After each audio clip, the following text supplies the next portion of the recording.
Hey, welcome back to ScreenCrush. I'm Ryan Airy, and let's talk about that alien ship that showed up in episode 1 of She-Hulk. You know, the one that freaked out Jen, but her cousin was all casual about. Sakaaran Class A courier craft. It's a Sakaaran messenger ship, eh?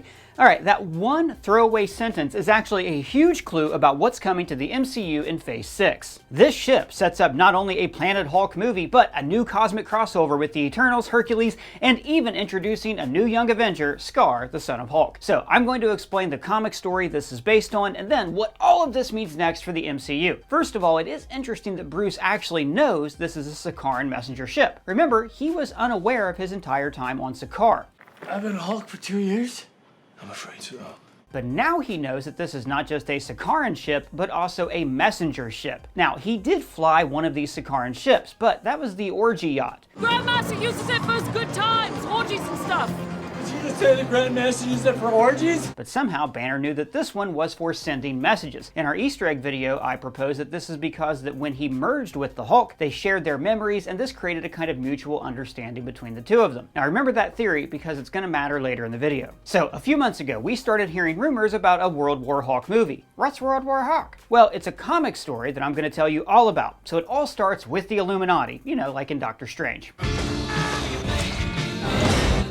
In the comics, the Illuminati were the leaders of different hero teams who did all their dirty jobs in secret together. This included sending the Hulk away from Earth on a spaceship where he was meant to live on an uninhabited planet. Now obviously, this pissed off the Hulk, so he tore up the ship and drove it into a wormhole, which made him land on planet Sakaar.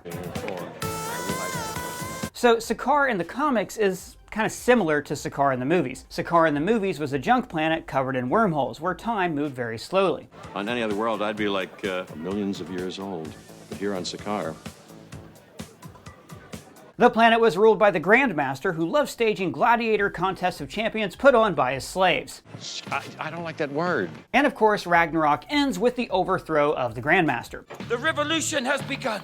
Now, like I said, events played out just a bit different in the comics, and it was like way more complex. So Planet Hulk was by writer Greg Pak, and artist Carlo Pagulayan, and Aaron Lopresti, and it's one of the best Hulk stories ever told. And you know what? If you've ever wanted to learn how to draw your own comics, there is a way to do this. I recommend trying out Skillshare. They're the sponsor of this video. Skillshare? Isn't that where you can learn to draw, or play a guitar, or make a podcast, or run your business? Yes, Doug. Skillshare offers thousands of classes that give you endless opportunities to challenge yourself and learn new skills. Skillshare also has classes on how to create stop-motion animated films on your phone. And there are tons of classes about filmmaking and screenplay writing. They offer all sorts of classes for creative people like you. Maybe you want to learn to play piano, or learn how to be an animator. And they're always launching new premium classes, so there really is something for everyone. And the site is here for us to learn, so there are no ads. This helps you to stay focused on following your own creative voice. So the first 1,000 of our subscribers to click the link in the description will get a 1-month free trial of Skillshare. Guys, I highly recommend you try this out. It's the perfect way to learn new skills. Back to Planet Hulk. Just like in the movie, Hulk lands on Sakaar, a mostly desert world where people are ruled by a tyrant called the Red King. Sympathizing with rebels is an offense against the crown,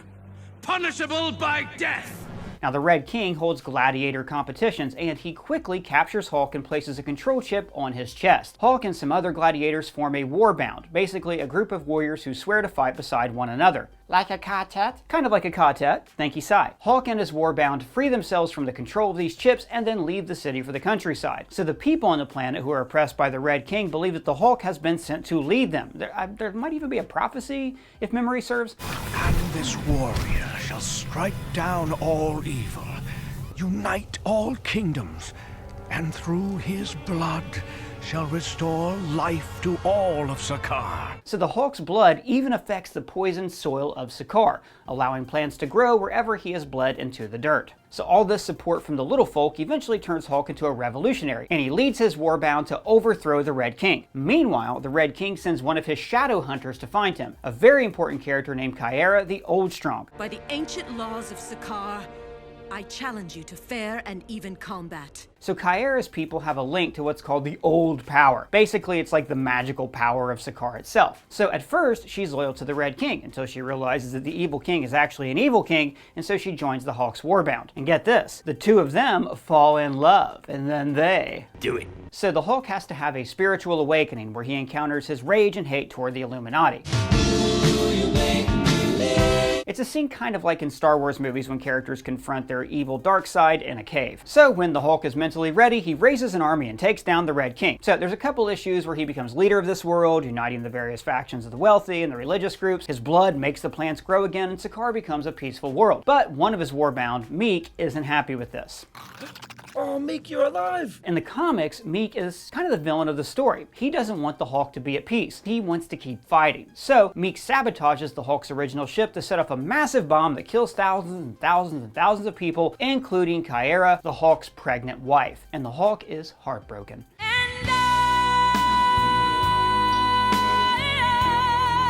So afterwards, Hulk and his warbound return to Earth to get revenge on the Illuminati, who the Hulk blames for his wife's murder. So this event is called World War Hulk. It was a massive crossover event in the comics, and to be honest, it's not my favorite story. There's a lot of like, Hulk goes somewhere, he fights some guys, and he goes somewhere else and fights some other guys. So if there is a World War Hulk movie, I think it would be more of a direct sequel to Thor Ragnarok. All we know so far is that someone on Sakaar is trying to contact Bruce Banner, leaving room for lots of rampant speculation. Now, the last time we saw Sakaar in the Ragnarok post-credit scene, the Grandmaster had been overthrown. But sadly, usually violent revolutions to overthrow dictators tend to install just another dictator, especially on Sakaar. See, from what we can see, there was no like governing body, no Duma on the planet, and everybody's just served the Grandmaster unquestionably, or they were melted. I pardon you. You guys ever notice that Jeff Goldblum was doing a scene from Schindler's List right there? I pardon you. So the only organizing principles that we see on Sakaar involve the gladiator combats. There are groups who go out and enslave people to fight in the arena, and then somebody has to be organizing the games, which, by the way, the people love. So, no matter who is put in charge of the planet, they would need to reopen the fighting pits or risk a popular uprising. It's like if a political party took control of the government and then canceled all sports ball games. So now, any strongman on Sakaar could have taken control of the government, kept the fights going, and offer like modest improvements for the hungry masses, and boom, you have a new dictator. And I think that the new dictator will have something to do with Skaar. Like in The Lion King? Be prepared. No, buddy, I'm talking about Hulk's son, Skaar, with a K and two A's. Hulk's got kids? Yes, let me explain. So, in the comics, after Hulk leaves to get revenge on the Earth heroes, the old magic of the Hulk's dead wife actually allowed a swamp to carry her baby to term. And so, the son of Hulk emerged from this swamp as an angry, savage, superpowered child named Skaar, with the K and two A's, so it's more like Skaar.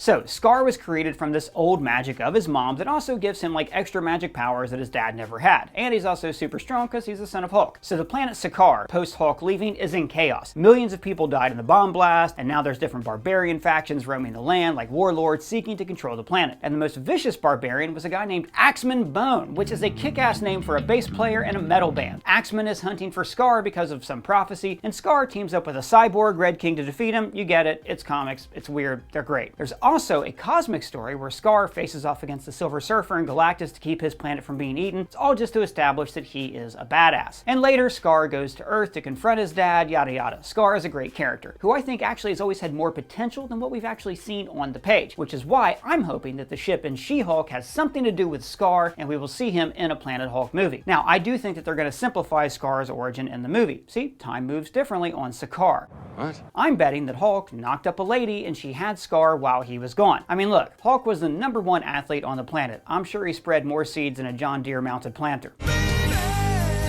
So, if Banner now remembers all of his time as Hulk, then he might remember the scores of women that Hulk bedded on Sakaar. And maybe Hulk fell in love, and there was only one woman, like Kyra in the comics. But look, I doubt it. Hulk doesn't seem like the settle down type to me. So, I have a few ideas on what could be happening here. 1. Skaar is leading a revolution against whatever dictator is in charge, and he sends word to his dad for help. I'm Buddy, I'm your son. And remember, the Hulk is one of the most celebrated figures on Sakaar. He's like if you combined early 90s Michael Jordan with late 90s Michael Jordan, all rolled into one. So the Hulk could unite these various factions on the planet against whatever dictator is taking control of the world. And this new big bad on the planet could be Axeman Bone, or the Red King, or even the Grandmaster's brother, the Collector. But like, I doubt it. The Grandmaster is a great character, but he kind of is played out as the ruler of Sakaar, and installing him again would be more of the same. But if it is Grandmaster, maybe he's used Hulk's blood to clone his old champion. After all, they did make a big deal about the blood in this episode of She-Hulk. So, now that I've actually analyzed your blood samples,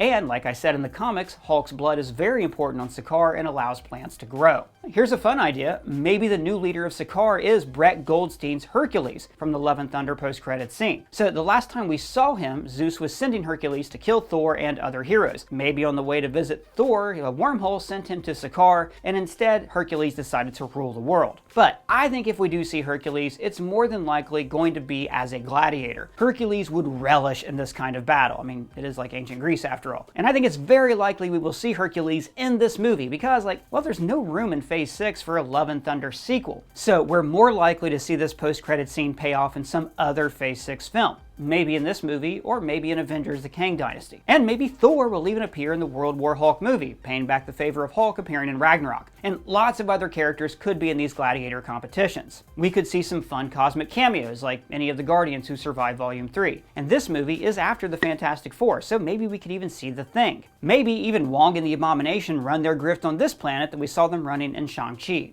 Maybe you'll start controlling those punches like we practice. The characters I would love to see the most are from the post-credit scene of the Eternals. Thena, Makkari, Druig, Eros, and Pip the Troll. Wow! Oh, my ears!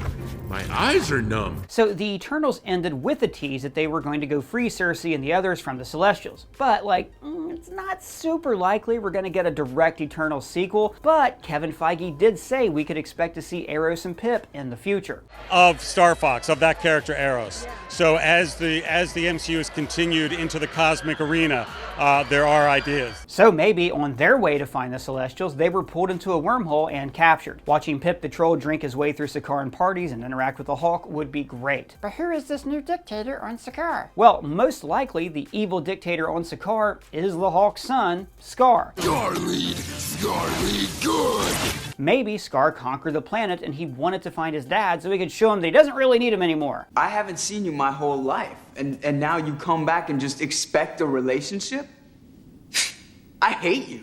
I mean, think about it. Most of this multiverse saga involves the heroes passing the torch to a new generation, and that generation will fix the Avengers' mistakes. For example, Tony invents time travel, creates a Loki variant, and that Loki variant is responsible for the collapse of the Sacred Timeline and the rise of Kang. So, the next generation, the Young Avengers, will fix this mistake. And now, the Hulk will have to reckon with abandoning his child on Sakaar. I've abandoned my child! I've abandoned my boy! But I have an idea that's even more fun. What if Hulk doesn't have a kid on Sakaar? What if he's got several kids? Like I said, Hulk would have been popular with the ladies. Baby! So what if he's got more kids than Bowser and they're all vying for control of Sakaar, hence World War Hulk? This is also similar to the comic book Old Man Logan, where an elderly Wolverine has to fight off the sons of Hulk and She-Hulk. But they're cousins. Yeah, but it's a what-if story, so it doesn't count. So, someone from Sakaar has sent for Hulk, so he can get his unruly children to fall in line. It's your kids, Marty! Something has got to be done about your kids! And of course, Skaar would eventually reform and join the Young Avengers, which is likely going to be announced as a film or TV show for Phase 6. Now, there are some pretty big hurdles to this. As a lot of us know, Universal Pictures still has the right of first refusal for any Hulk solo film. But, I mean, come on, Disney could easily buy them off or like co-distribute the movie with them. Sir, here is a check with my name on it. Write down any number on this piece of paper and I will pay it. I really hope they do, because the MCU needs to have a great Hulk movie added to its canon. Please, sir. I want to see a movie where Bruce actually wrestles with the other guy persona. A live action scene like the one from Planet Hulk where he encounters the ghosts of his past. Maybe he and the other guy even communicate on a kind of mental plane like we see in Stranger Things. A Hulk movie where Bruce returns to Sakaar would also put Banner in a place where he is genuinely celebrated for who he is. No one is afraid he'll lose control. They think it's awesome when he loses control. I also think that this movie should end with Banner ruling over Sakaar, and this would be a perfect way to write this character out of the MCU. So back on Earth, the younger generation can take the spotlight. And on Sakaar, Hulk can find other ways to vent his frustrations. But that's just my thoughts on a Planet Hulk movie. Let me know if you have any thoughts or theories down in the comments below, or you can @ me on Twitter. And guys, if it's your first time here, welcome to the channel. Please subscribe and smash that bell for alerts. For ScreenCrush, I'm Ryan Airy.